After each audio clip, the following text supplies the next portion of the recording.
The Vanity Project. Episode 1, Before the Internet. My name is Nicholas McCarthy, and on October 10th, 1988, when I was 17 years old, I sat in a movie theater in Somerville, Massachusetts at about 7 o'clock in the morning, and I saw a movie called Student Confidential. Why was I sitting in a movie theater at 7 a.m.? Because I was at an all-night movie marathon called Attack of the Killer Bees.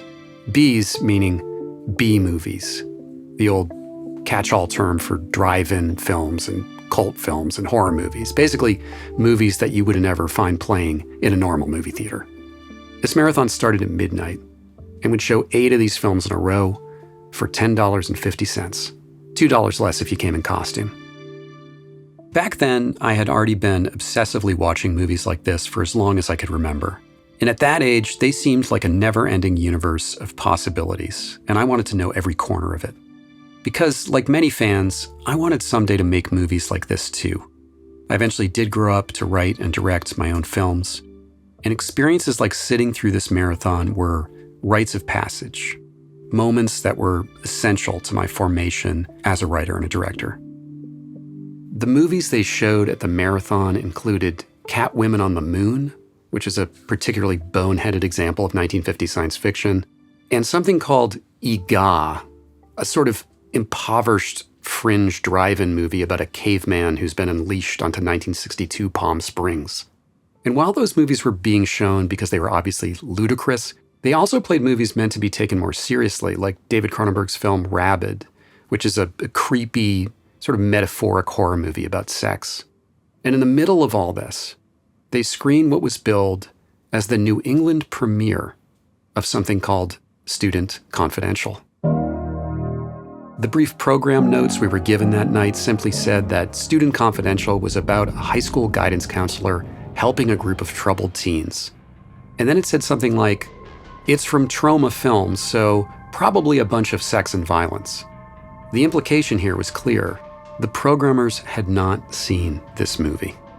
Now, Troma, for those who don't know, are a production company and distributor most famous for producing a series of over-the-top horror comedies, The Toxic Avenger being the most famous. At the marathon the year before, they had premiered Troma's Surf Nazis Must Die. But in that fall morning, there was another side to Troma that I was about to be exposed to, which was their business of distributing films they did not produce but acquired, more often than not, movies that no one else would touch. And so after 5 movies and 7 hours, the lights in the auditorium went down, and the crowd in this historic theater, who had been drinking gallons of coffee to stay awake, as well as I'm sure partaking in a whole bunch of illegal substances, had the veil lifted on the mystery that was Student Confidential.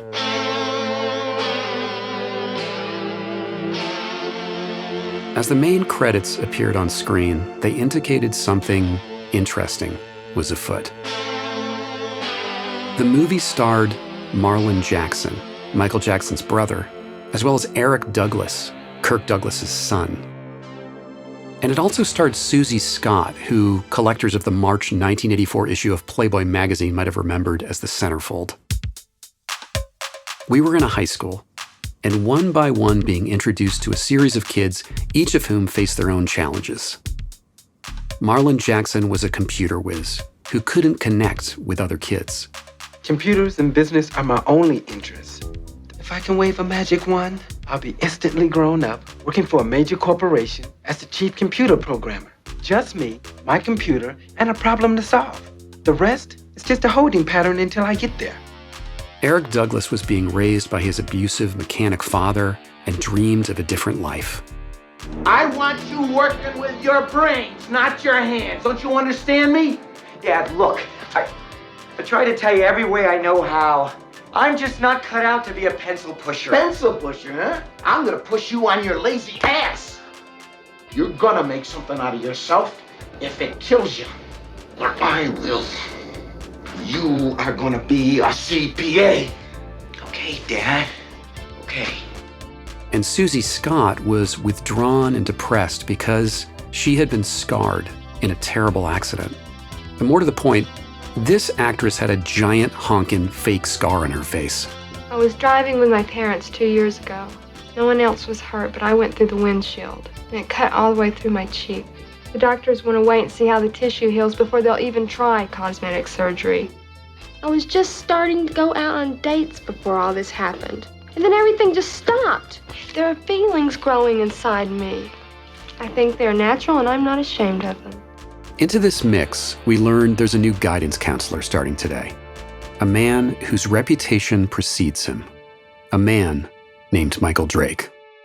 We need a counselor that is capable of handling these special section gifted students. That ice cube you have out there is Michael Drake, a self-made millionaire before he reached the age of 30. He is one of the nation's leading business consultants in the field of human resources. He is published, decreed beyond my wildest dreams, and he is ours. Now send him in before he melts. There's some suspense about this new hire, and his secretary is nervous and excited. The secretary, by the way, is played by Ronnie Blakely, who had received an Oscar nomination for Nashville, but who I remembered as the alcoholic mom in A Nightmare on Elm Street. Doesn't it bother you, for example, if a young girl with problems comes to you for guidance and what you do or say could affect her for the rest of her life? I accept that responsibility. I hope it never comes back to haunt you. If a young woman with problems comes to see me, I will be sure to give her the right advice so that years from now she will come back to thank me. You're very sure of yourself. I hope you're right. I have a long record of being right. Michael Drake is a self-made millionaire who mysteriously has taken this job as a high school guidance counselor. What we're going to learn is he's doing this to try and directly help the young people who he feels need his help the most. It was 10 minutes in, and there was something different about this movie. It had the air of what you might call a normal movie. The production values, the photography, it all looked a little like what a made-for-TV movie in the mid-'80s looked like. But the cast, the dialogue, the strange, almost David Lynch-like pacing of the cutting, all of it put me in a sort of trance. And then there was this character of the guidance counselor, who is often featured in close-ups where he is intensely staring at the people he was speaking to with these haunting, never-blinking eyes. And the counselor, as it turns out, has his own problems, which we first learn about when we meet his wife, who likes to hang out in the nude in their lavish Beverly Hills mansion and belittle him. Carl, I'm home. It's about time.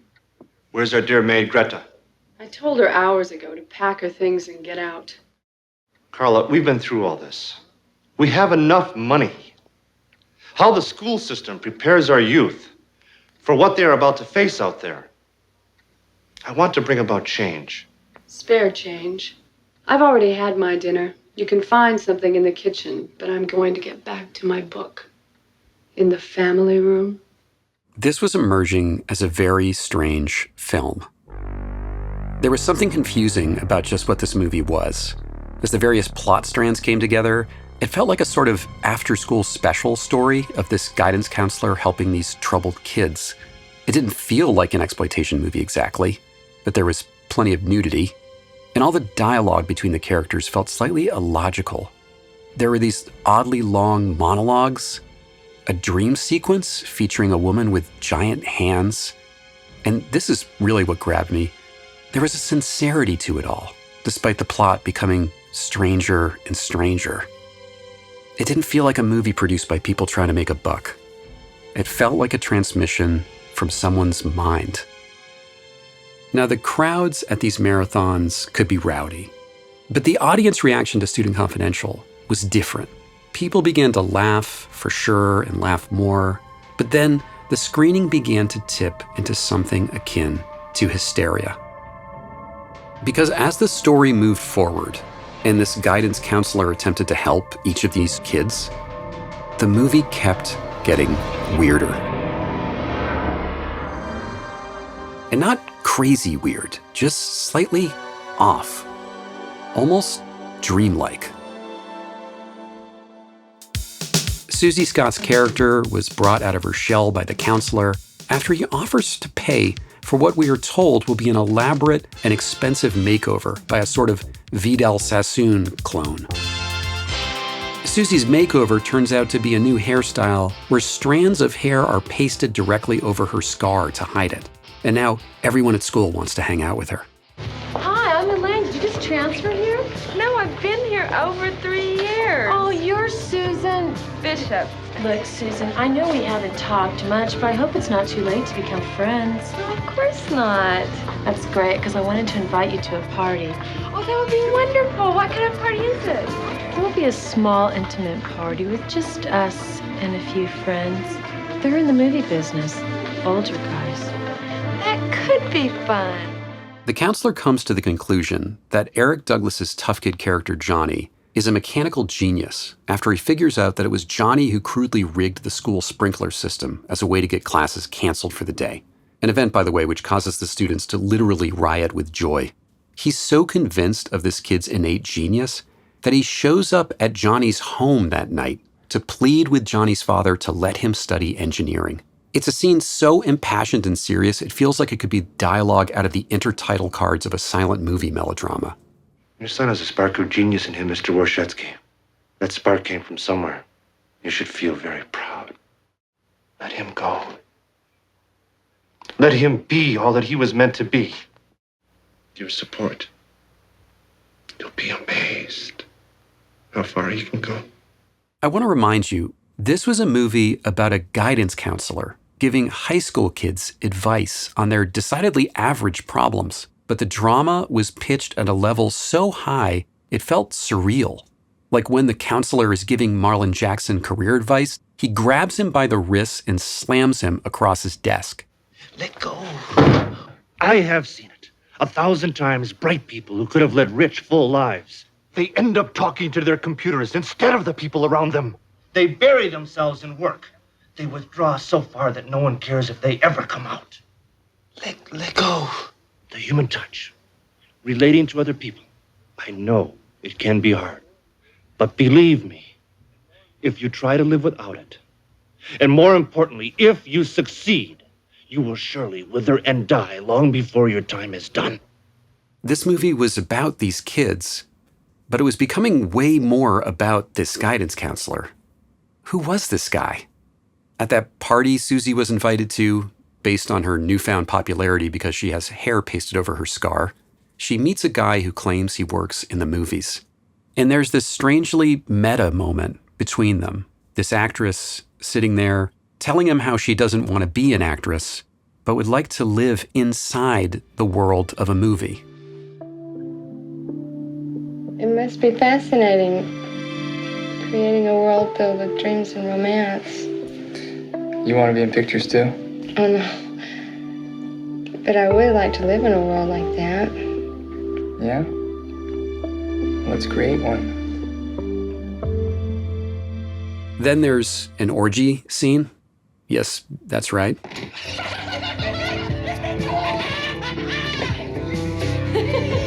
Let's party!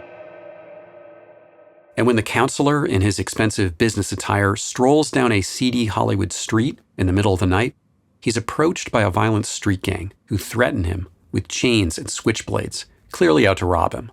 But this is Michael Drake, and he reacts by asking them for something more than what they bargained for. I want you to kill me. There is one catch, however. It's a small one. I'm going to fight back, just as hard as I can. I want to feel something. Go out fighting.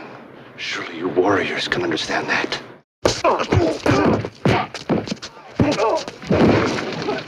Yes! So this counselor wants to feel something. As much as he has spent all this time reaching out to others to help, he cannot help himself. He would rather be beaten to death if that meant he could finally experience life. Spoiler alert, the kids save him and bring him back to his mansion.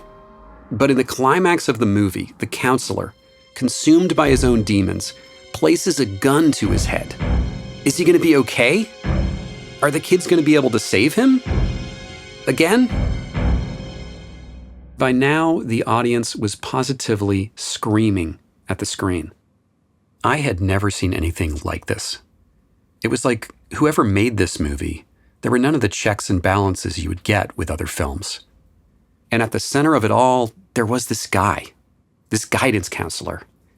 Despite all the drama with the kids, the movie was about his problems, which extended to the level of suicidal ideation, of mental illness, of someone who says they do not feel part of the human race because they cannot feel at all.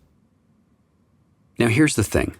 As a fan of all kinds of fringe films, my quest in going to a marathon like this was about wanting to find something that felt truly unique.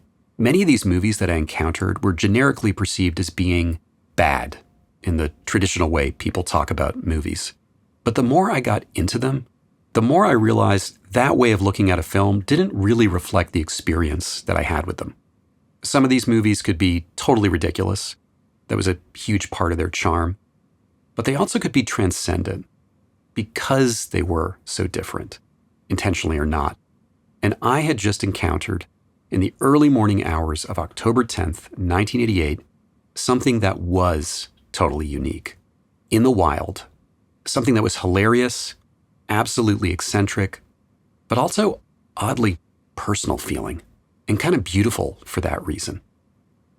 I was bewitched by this movie. And I want to be clear here, not because it was, quote, so bad it was good. At the age of 17, I didn't really have the words for it. But there was something at the heart of this film that felt real. Real in a way that I'd never encountered in another movie before. So after 95 minutes, Student Confidential finally ended with a moment where the counselor, bruised and battered, accepts Marlon Jackson's hands, tenderly this time, and the two of them cling to one another, the promise of healing finally on the horizon. We fade out, and there's literally a title card that says, "The End." Who puts "the end" at the end of a movie anymore? And the credits rolled. I was stunned, as was presumably everyone else around me. And as the final credit rolled up the screen, it said, written, produced, directed, music composed by, music performed by, edited by, and as it turns out, starring as the guidance counselor, Richard Horian.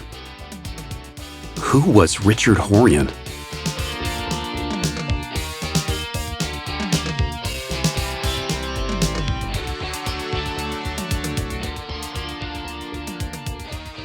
Back then, there was no easy way to find out who Richard Horian was. Seeing this movie, like all the key experiences I had when I was growing up, was a moment that simply became a memory. Had it even happened? The only person I knew who could verify this was my friend who sat next to me during the screening, my roommate at the time, Tim McGonigal. When I was a teenager, it was hard to find people into the same kind of things I was. And Tim had been my companion for many of the key movie experiences I had, since the two of us had met when we were sophomores in high school. We had skipped school to see Evil Dead 2 together, a transformative experience, and had watched hundreds of movies on videotape. Here's me talking to Tim this year. And I think we seen Egal before then. I want to say I think we probably had. I think we had seen Egon. Yeah. I think Vampire Lovers, that was I distinctly remember that was the first time I had seen Vampire Lovers, and it made an impression on me. Now, do you remember, I have this distinct memory of when they showed Death Race 2000, they mixed up a couple of the reels in the middle. Reels, yeah. And so these characters died, and then like 20 minutes later, they would just show up in a scene. And we all had to sort of figure this out in real time as we're watching the movie. But it's interesting. The only thing I remember about Student Confidential beforehand was that it was a trauma film. I don't think either of us were excited about whatever this movie was going to be. Right? No. Do you remember what you thought as that movie started? I just remember being like what is going on here? Like, I don't understand. It was like every moment of that film, for every question that got answered, there were three more questions that popped up. Yes. I just remember people literally at some points, people saying like out loud, like, what is happening? I'm like people literally saying that out loud, like, what is going on? Like, Yeah. just, people looking around and just, Yeah. I think everyone was just stunned. Well, let me ask you this for the incredible experience that we both had together. Besides anyone who you've shown the movie to, have you ever met anyone else who saw that movie? No, no, Yeah. Right. no, never. Yeah. And isn't it crazy that we could have that experience and then like you'd never meet anyone ever for the rest of your life that would not know about this thing? Sometimes I just wonder if it was even real, you know? Well, imagine if you were there seeing it by yourself. You'd have And no then you proof walk out of that it that, wasn't a you'd have hallucination. you're like, was this some sort of fever dream I had? Or like, I don't, or I could have been a complete 90-minute hallucination. I We know, have I have each no other idea. to rely on that this actually That's happened, right. right?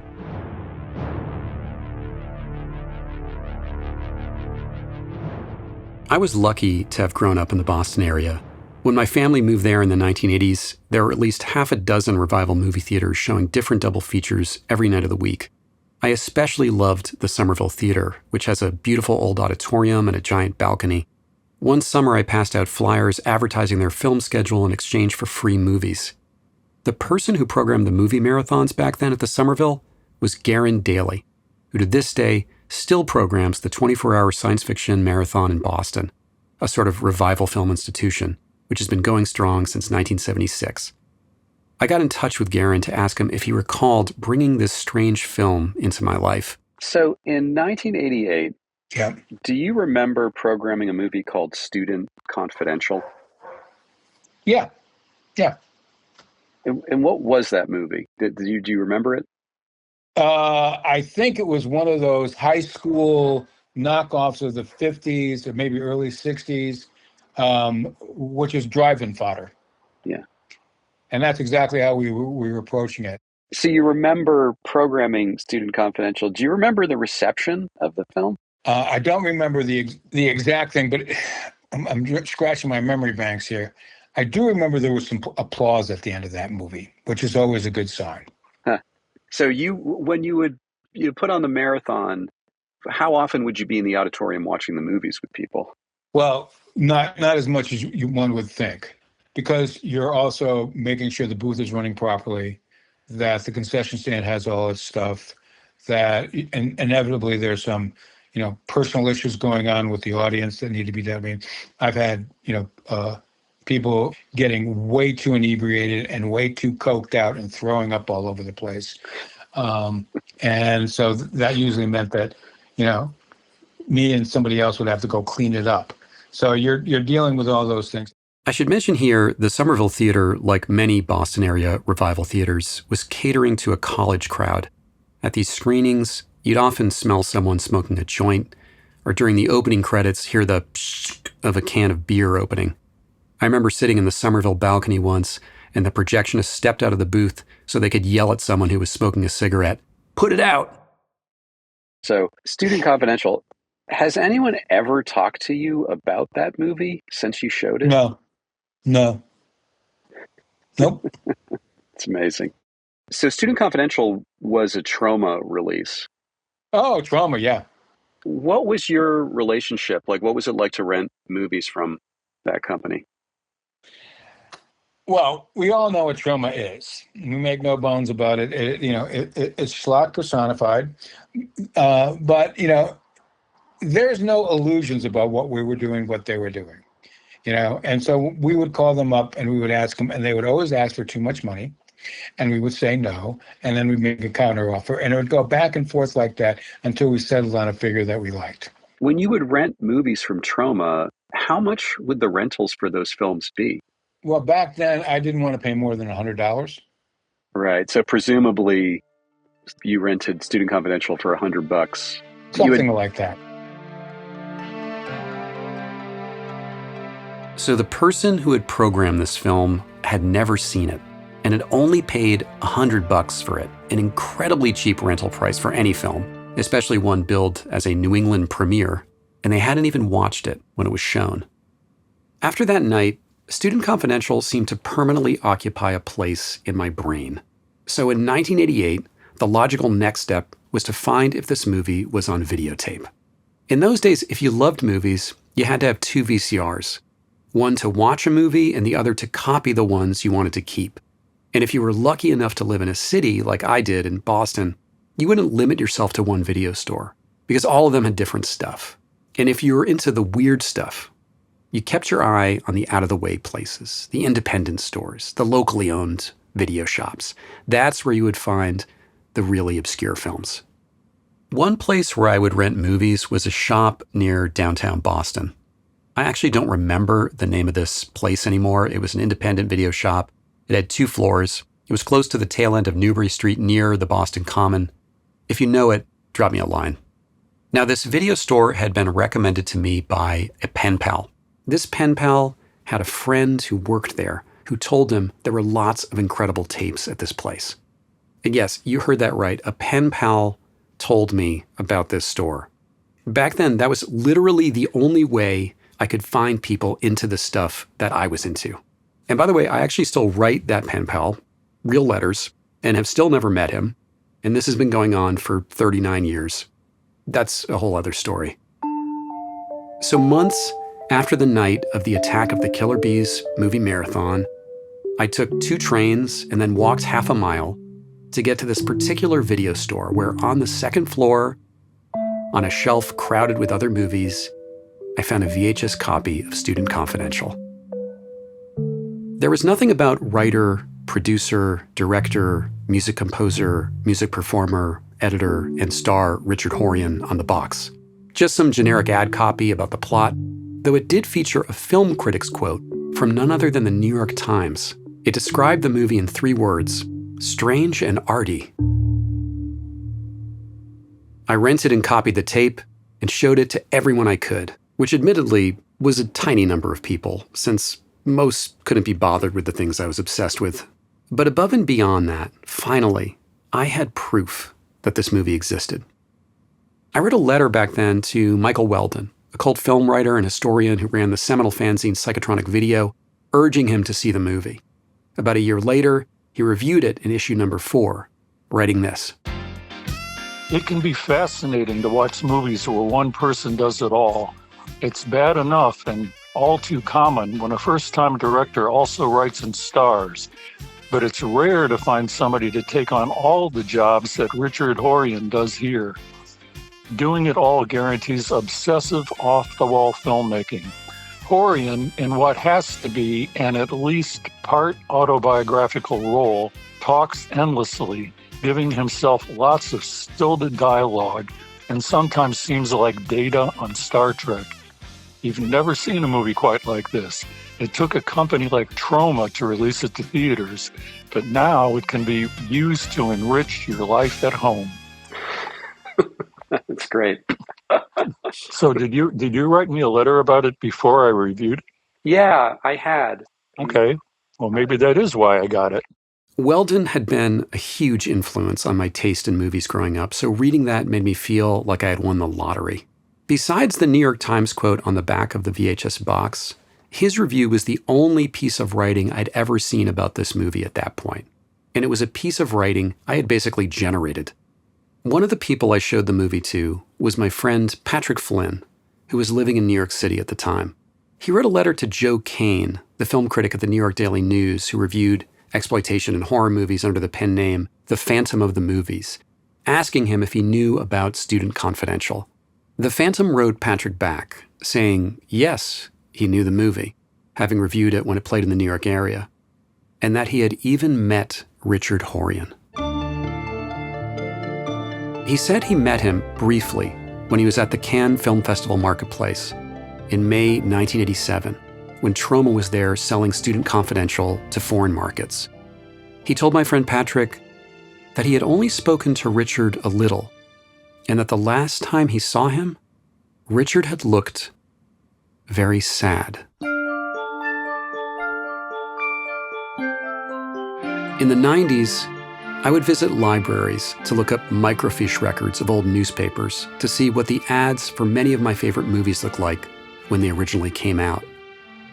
Those microfiche machines were equipped with printers, so I could bring home copies of these newspaper ads. I had several folders of crudely printed pages of advertisements for movies that I loved, mostly 1950s films like The Thing That Couldn't Die. But I also spent a long time tracing the history of which theaters Student Confidential had played in. I discovered the very first public screenings of the movie were in June 1987, when it played in San Diego, and then after that, a couple of theaters in Tennessee.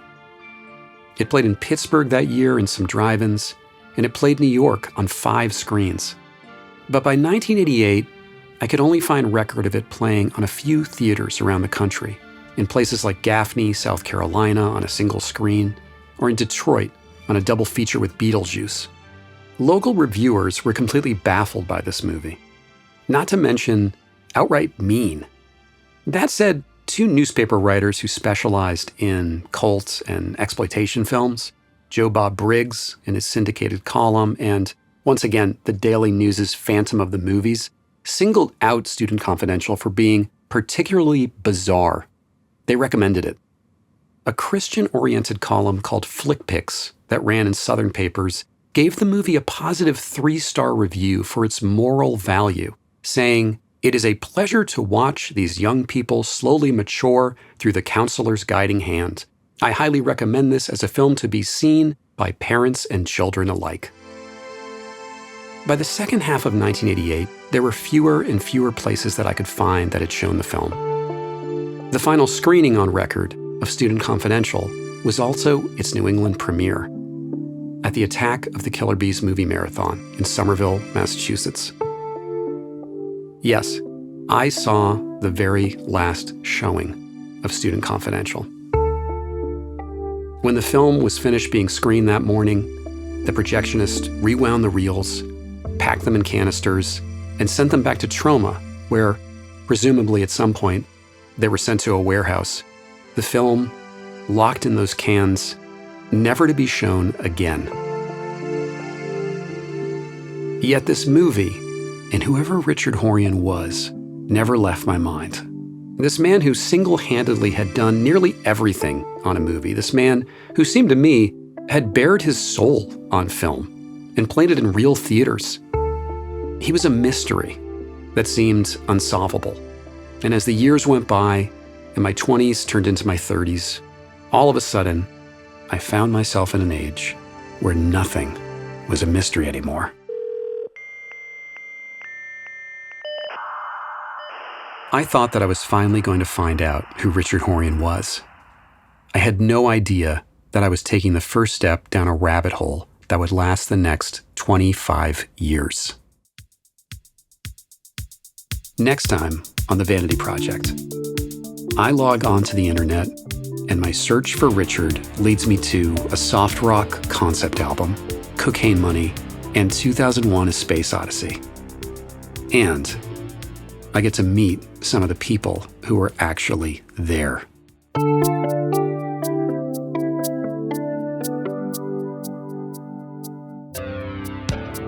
The Vanity Project is a production of Topic Studios, presented by SpectraVision Radio, and made in association with Severin Films. It was created and narrated by me, Nicholas McCarthy, produced by Nicholas McCarthy with Graham Resnick, edited and mixed by Graham Resnick. The video editing for our episodes was done by Zena Gray. Special thanks to Garen Daly of the Boston Science Fiction Film Festival, my friend Tim McGonigal for getting on the phone with me, and Michael Weldon for his original review. If you're ever in Augusta, Georgia, visit Michael's Psychotronic Records store. The music you've been hearing was composed and performed by Richard Horian, written and recorded for his film, Student Confidential. Stay tuned.